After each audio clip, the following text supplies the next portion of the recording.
ప్రధానమంత్రి నరేంద్ర మోడీ 75వ జన్మదినోత్సవాన్ని పురస్కరించుకుని దేశవ్యాప్తంగా నిర్వహిస్తున్న సేవా పక్షోత్సవాలలో భాగంగా బద్వేల్ బీజేపీ కార్యాలయంలో మెగా రక్తదాన శిబిరం ఏర్పాటు చేశారు. ఈ కార్యక్రమంలో యువత పెద్ద ఎత్తున పాల్గొని రక్తదానం చేశారు. ఈ కార్యక్రమంలో ముఖ్య అతిథులుగా బీజేపీ జిల్లా అధ్యక్షులు జంగిడి వెంకట సుబ్బారెడ్డి, జిల్లా పార్లమెంట్ కన్వీనర్ బొమ్మన సుబ్బరాయుడు మరియు బీజేపీ నాయకులు కందుల మురళీమోహన్ రెడ్డి పాల్గొన్నారు.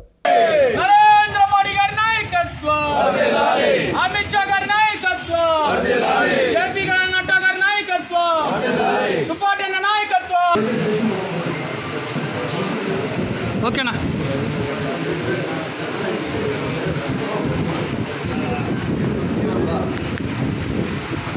సందర్భంగా సెప్టెంబర్ 17వ తేదీ నుంచి సేవా పక్వాడ పేరుతో 10 రోజుల పాటు అనేక సేవా కార్యక్రమాలు భారతీయ జనతా పార్టీ మరియు భారతదేశంలోని అనేక వర్గాలకు సంబంధించిన వ్యక్తులు చేపడుతున్నారు.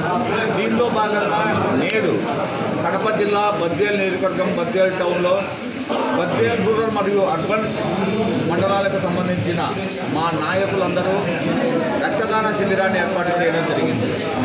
ఏదైతే నరేంద్ర మోడీ గారు విశ్వనాయకుడుగా ఎదుగుతున్నారో, భారతదేశాన్ని ప్రపంచ దేశాల్లో అత్యంత శక్తివంతమైన దేశంగా విశ్వగురువుగా చేయాలనుకుంటున్నారో, అదే తలంపుతో ఇక్కడ ఉన్నటువంటి భారతీయ జనతా పార్టీ నాయకులు సేవా కార్యక్రమాలలో భాగంగా కూడా ఏదైతే Bharatiya Janata party a party with difference పేరుతో ఏదైతే ఉందో సేవా కార్యక్రమాలలో కూడా రక్తదానం కావచ్చు, చెట్టు నాటడం కావచ్చు, ఏదైనా సరే స్వచ్ఛతా కార్యక్రమాలు కాదు, ఏదైనా సగటు ప్రజలకు ఏదైనా ఉపయోగపడే విధంగా, అంటే కేవలం కేక్ కట్ చేసేసి మేము శుభాకాంక్షలు తెలియజేసినామనే విధంగా కాకుండా